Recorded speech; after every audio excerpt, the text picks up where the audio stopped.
जिस दिन सेठ जी जा रहे थे उस दिन सेठ जी ने वल्लभ दास को अपने पास बुला करके कहा, बेटा तुम्हारी कार्यशैली देख करके मेरे मन में एक विचार आ रहा है।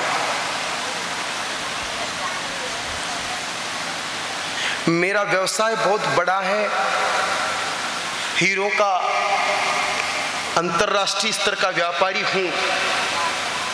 बेटा मेरे पास है नहीं, बेटी है इकलौती, व्यापार संभालने वाला समझदार व्यक्ति नहीं है।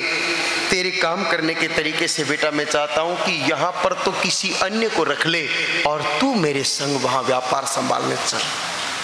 ये गौमाता की कृपा हो रही है। पहले शीत मंदिर की सेवा थी, अब संघ में उस अतिथिशाला की आय बढ़ी, अब सेठ जी संघ ले जाने की बात कर रहे हैं।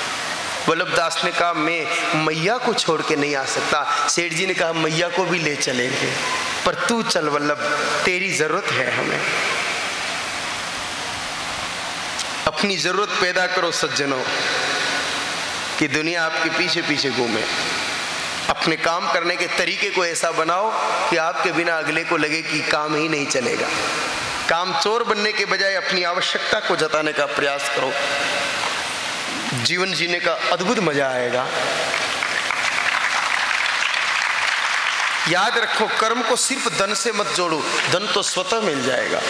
हम जो काम कर रहे हैं, आप किसी भी क्षेत्र में काम कर रहे हो, लेकिन काम करने का तरीका आपका अच्छा होना चाहिए। इसकी जांच आप खुद करो कि मेरा काम सही है या नहीं। एक बार एक लड़का एसटीडी बूथ पर गया, पीसीओ पर, पब्लिक टेलीफोन केंद्र पर। वहां जाकर के उसने एक फोन मिलाया, सामने से एक महिला की आवाज आई।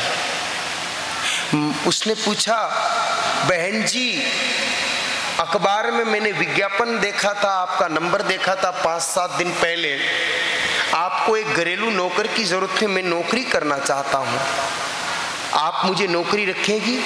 उस महिला की आवाज आई कि नहीं, मैंने तो 5 दिन पहले नौकर रख लिया है, अब जरूरत नहीं है। कहा, माँ बहन जी कितने रुपए में रखा है? कहा 4000। कहा मेरे को 3000 ही देना आप, पर मुझे नौकरी की जरूरत है। कहा नहीं भैया, हमने रख लिया है। अरे मैं उनसे ज्यादा काम करूंगा।